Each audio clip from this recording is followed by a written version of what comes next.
Bonjour. Eh bien, on va parler aujourd'hui du théorème des valeurs intermédiaires, que j'abrège par TVI. Théorème des valeurs intermédiaires. Alors, que dit ce théorème-là? Donc, je propose ici un petit dessin. Vous avez une courbe représentative d'une fonction f sur l'intervalle AB ici. Vous avez ici f de A, vous avez f de B. Prenons une valeur intermédiaire comprise entre f de A et f de B, n'importe laquelle. Par exemple, ici, je vais appeler lambda. Donc, lambda est une valeur intermédiaire entre f de A et f de B. Je peux prendre n'importe laquelle. Eh bien, on comprend bien que l'équation f de x égale lambda, ici, a une solution. Si je prends ici, en particulier 0, l'équation f de x égale 0, ici, dans mon exemple, a exactement 3 solutions, ici, dans l'intervalle AB. Donc, quel que soit lambda entre f de A et f de B, l'équation f de x égale lambda a au moins une solution dans l'intervalle AB. Donc, c'est ce que dit le théorème des valeurs intermédiaires. Mais si je dis ça, j'oublie quelque chose d'essentiel. Je vous propose un petit dessin différent, toujours pareil.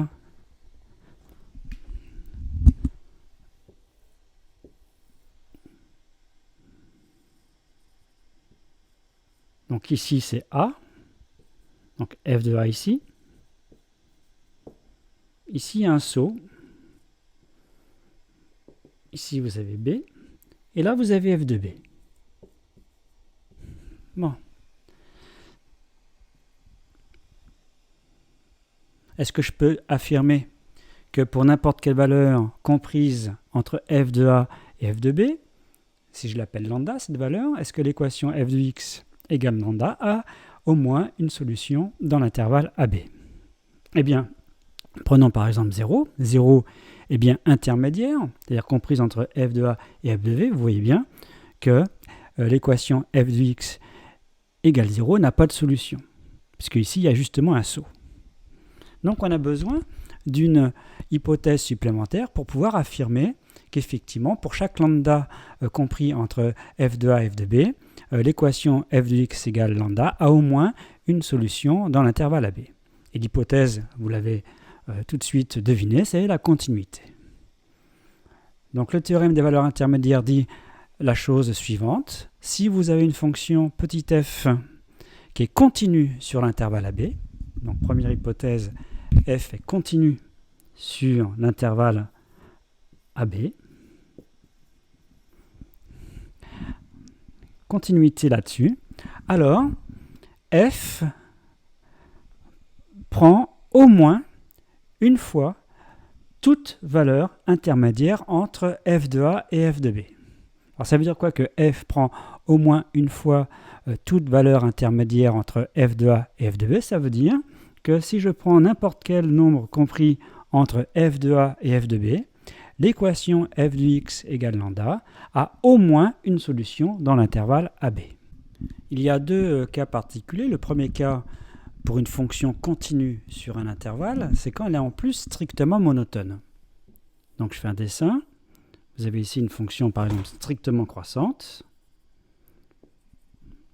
Ici j'ai petit a, petit b, f de a, et ici f de b. Donc là, c'est une fonction strictement monotone et continue sur l'intervalle AB.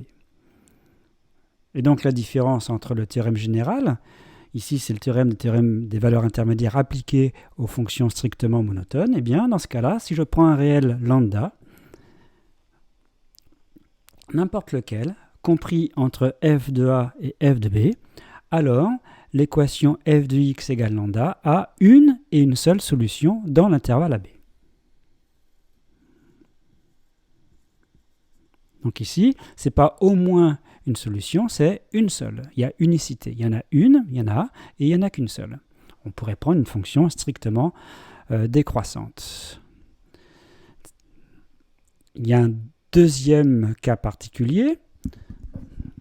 deuxième cas particulier, j'efface, c'est dans le cas où l'intervalle AB, c'est un intervalle qui n'est pas borné. Par exemple, si je prends l'intervalle A plus l'infini. Bon. Et on a une fonction f qui est continue sur l'intervalle A plus l'infini. Alors, on va utiliser le théorème des valeurs intermédiaires en disant pour n'importe quelle valeur lambda comprise entre f de a et f de plus l'infini. Alors, on ne va pas mettre f de a et f de plus l'infini, on va mettre ici la limite de f de x quand x tend vers plus l'infini. Donc ça voudra dire que f, donc pour une fonction qui est continue sur un intervalle, l'intervalle a plus l'infini, f prend au moins une fois toute valeur intermédiaire entre f de a et la limite de f en plus l'infini. Ou si vous préférez, pour tout lambda, pour tout réel lambda compris entre f de a et cette limite, eh bien, f de x égale lambda a au moins une solution dans cet intervalle. Et si en plus la fonction est strictement croissante, eh bien, on sait dans ce cas-là qu'il n'y en a qu'une seule.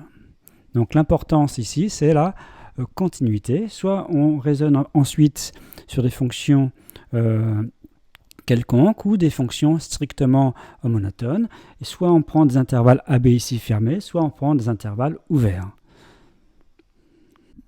Alors le théorème des valeurs intermédiaires appliquées aux fonctions strictement monotones peut s'énoncer autrement.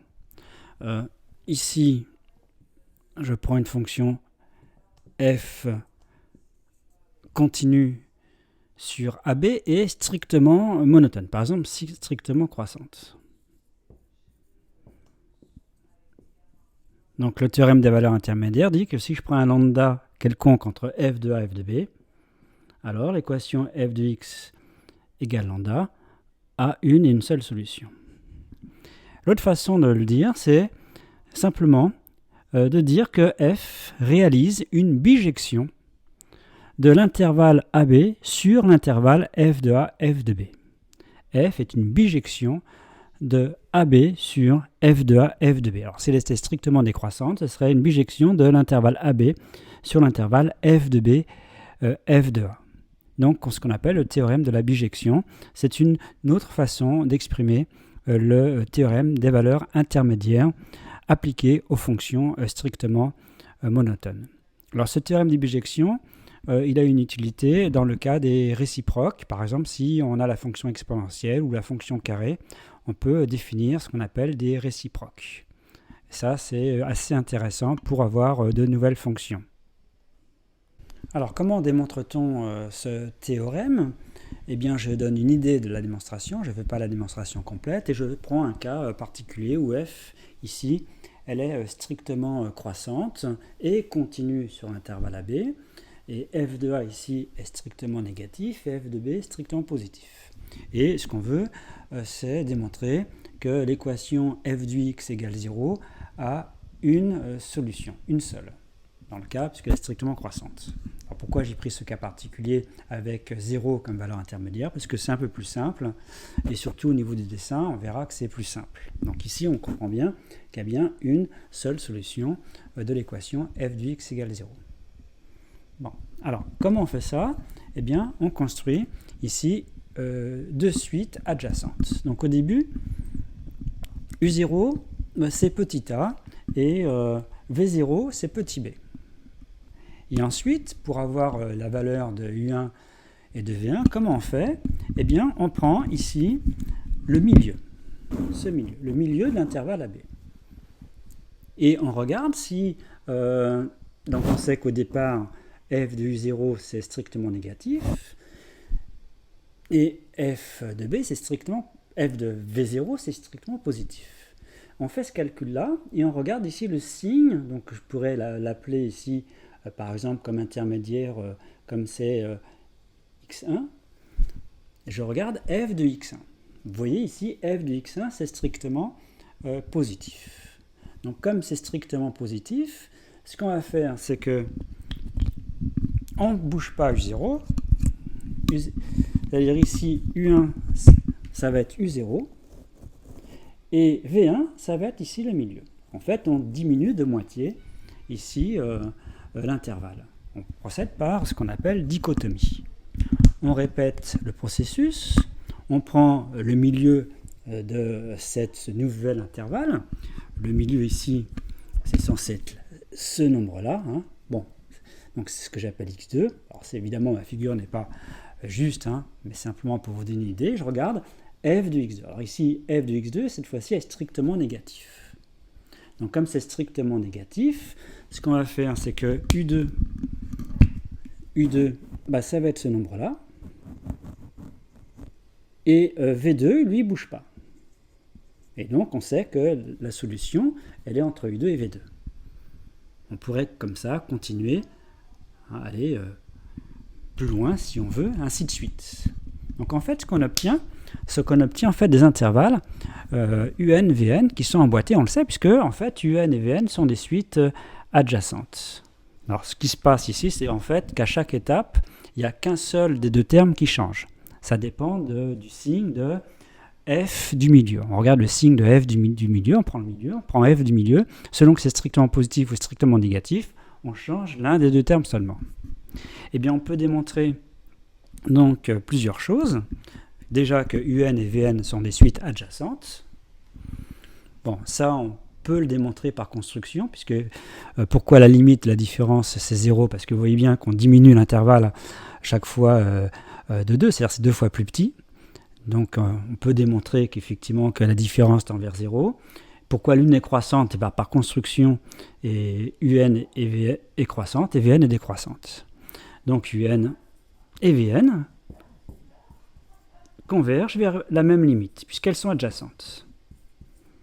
On peut démontrer aussi que pour tout n, 0 est compris entre f de un et f de vn. C'est-à-dire qu'on a en fait cet encadrement f de un et f de vn. Alors ça, il faudrait le démontrer. Alors ce serait vrai si à la place de 0, on avait mis lambda comme valeur intermédiaire plutôt que 0. Alors, à quoi ça sert de démontrer que les suites UN et VN sont adjacentes et démontrer cette inégalité? Donc, elles convergent vers L. Et regardez, ici, donc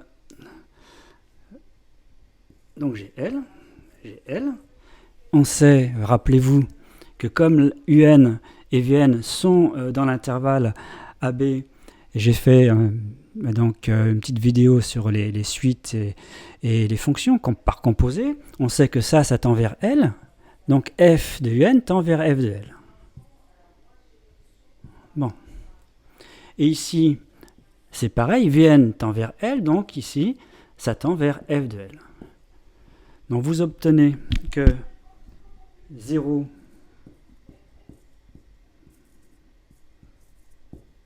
vous obtenez ça.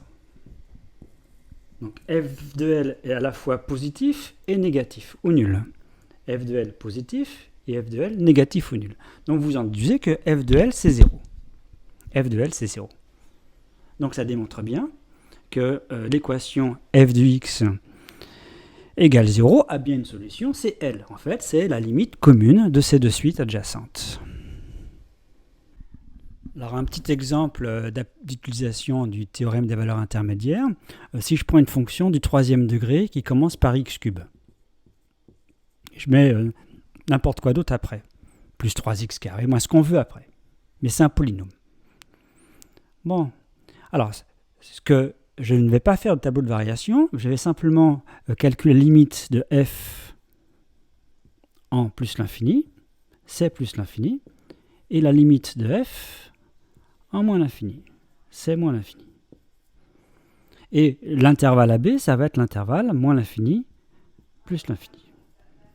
On sait, comme f est continu sur cet intervalle, que f prend au moins une fois toute valeur intermédiaire entre la limite de f en moins l'infini et la limite de f en plus l'infini, c'est-à-dire cet intervalle.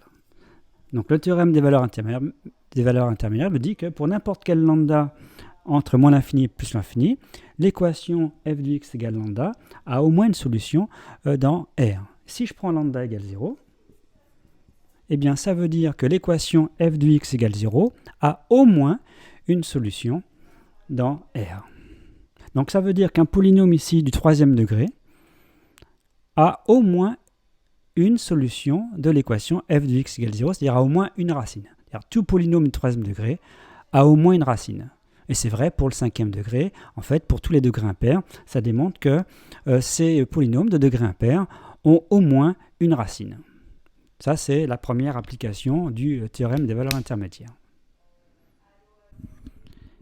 Alors, voilà une autre conséquence du théorème des valeurs intermédiaires, une conséquence qui est toute simple. Vous avez une fonction f qui est continue sur l'intervalle AB. Alors, ça pourrait être ici plus l'infini, et là moins l'infini. Et vous savez que pour tout x, dans l'intervalle AB, f de x est non nul. C'est-à-dire que f ne s'annule pas dans l'intervalle AB. Eh bien, si elle ne s'annule pas et si elle est continue, c'est qu'elle est soit strictement positive, soit strictement négative. Elle est toujours du même signe, autrement dit. Alors, imaginons par exemple ici, je prends une valeur entre a et b, je prends par exemple x0, et je sais que f de x0, c'est par exemple strictement positif, puisque je sais que ça ne s'annule pas. Si c'est strictement positif pour une valeur, c'est strictement positif pour toutes les valeurs. Alors pourquoi ? Grâce au théorème des valeurs intermédiaires, je peux en déduire que c'est strictement positif pour toutes les autres valeurs. Eh bien, ça se fait par l'absurde. Imaginons qu'il y ait une valeur de x entre a et b, je vais appeler x1, pour laquelle f de x1 soit inférieur ou égal à 0, c'est-à-dire ne soit pas strictement positif. Alors, on sait que c'est non nul. Donc, imaginez qu'il y ait une valeur x1 entre a et b pour laquelle f de x1 soit strictement négatif. On sait que f de x0 est strictement positif. Donc, comme f est continu sur AB, elle est continue sur x0, x1 ou x1, x0, et ça change de signe. Là, c'est strictement positif, ça, c'est strictement négatif. Donc, d'après le théorème des valeurs intermédiaires, eh bien, on sait que entre x1 et x0, il y a une solution de l'équation f de x égale 0. C'est-à-dire f s'annule, dans ce cas-là, s'annulerait, puisque ici j'ai fait un raisonnement par l'absurde, f s'annulerait au moins une fois entre x0 et x1. Et ça contredit le fait qu'on sache que f de x ne s'annule pas. Donc ça, c'est une première conséquence du théorème des valeurs intermédiaires. Si une fonction est continue sur AB et ne s'annule pas, alors elle est soit strictement positive, soit strictement négative. Donc il suffit de tester. Ça interviendra par exemple dans la fonction exponentielle, une petite démonstration de la fonction exponentielle qui utilise ce résultat. Alors dans la pratique, comment on fait pour, par exemple, démontrer que l'équation f de x égale 0 a des solutions? Je dis égale 0, mais ça pourrait être égal à autre chose. Par exemple, sur l'intervalle 0 plus l'infini, eh bien ce qu'on fait, c'est qu'on fait le tableau de variation de la fonction f sur 0 plus l'infini. Alors j'ai pris 0 plus l'infini, j'aurais pu prendre l'intervalle AB en général, moins l'infini plus l'infini. On fait le tableau de variation. Et on sait que la fonction f, elle est continue sur 0 plus l'infini. Imaginez que le tableau de variation soit le suivant, ici, comme ça. Et ici, la limite, ça soit plus l'infini. Et ici, j'obtiens, par exemple, ici, moins 3. Et en 0, par exemple, c'est 4. Bon, c'est un exemple de tableau de variation. Donc cette flèche-là, ça veut dire continue strictement décroissante, ici, continue strictement croissante. Eh bien, vous voyez, puisqu'il s'agit de résoudre l'équation f de x égale 0, eh bien ici, 0 est bien intermédiaire entre moins 3 et 4. Donc, l'équation f de x égale 0 a bien une seule solution, ici, que je vais appeler alpha, dans l'intervalle 0x de 0. Une première solution. Ici, pareil, 0 est compris entre moins 3 et plus l'infini. Donc, l'équation f de x égale 0 a une seule solution, que j'appelle bêta, entre x0 et plus l'infini. Donc en fait, quand un tableau de variation est complet, quand je dis complet, ça veut dire qu'on y met évidemment les flèches et on y met les valeurs aux bornes. Eh bien, on peut résoudre n'importe quel type d'équation. On regarde simplement si, ici c'est f de x égale lambda par exemple, on regarde si lambda est intermédiaire ou pas, intervalle par intervalle. Donc ici, du coup, en conséquence, en faisant ça d'ailleurs, on en déduit le signe de f. Le signe de f, comment on fait ? Eh bien, sur 0 alpha, donc ici j'ai alpha, vous voyez bien qu'elle est positive. En alpha, ici, elle est nulle. Entre alpha et bêta, elle est négative. Elle est nulle. Ici, elle est positive. Voilà une petite application du théorème des valeurs intermédiaires. Alors, remarquez que j'ai fait avec f de x égale 0. Si j'avais fait f de x égale 1, eh bien, effectivement, 1 est bien intermédiaire ici, 1 est intermédiaire ici. Donc, voilà. Donc, remarquez une chose, le théorème des valeurs intermédiaires ici, ça m'a permis de voir s'il y avait des solutions ou pas pour l'équation f de x égale 0. Et une fois qu'on a trouvé les solutions, on en déduit le signe de la fonction f. Donc ça, c'est une façon d'obtenir le signe d'une fonction en plaçant les zéros par le théorème des valeurs intermédiaires. Remarquez une chose, si ici la valeur avait été 2, ce qui est possible, c'est cohérent, vous pouvez avoir ça, et bien dans ce cas-là, l'équation f de x égale 0 n'a pas de solution. Là, je n'ai pas besoin du théorème des valeurs intermédiaires parce qu'ici, 2, c'est la valeur minimale, donc f ne prend pas la valeur 0. Donc on n'a pas besoin d'utiliser le théorème des valeurs intermédiaires. Bon, de la même façon, si j'avais ici, par exemple, moins 1, moins 5, c'est possible. Bon, le théorème des valeurs intermédiaires ici, c'est pas la peine d'utiliser le théorème des valeurs intermédiaires parce que entre 0x et entre 0x0, eh bien f prend des valeurs négatives. Donc ça c'est négatif, f prend des valeurs négatives. Par contre ici, j'utilise le théorème des valeurs intermédiaires si je veux résoudre l'équation f de x égale 0. Parce que 0 est bien intermédiaire entre moins 5 et plus l'infini. Bon, donc parfois on a besoin d'utiliser le théorème des valeurs intermédiaires, parfois c'est pas nécessaire. Voilà concrètement l'utilisation du théorème des valeurs intermédiaires. On aura de nombreuses occasions pour utiliser ce théorème dans le cadre du cours sur la fonction exponentielle ou sur la fonction log.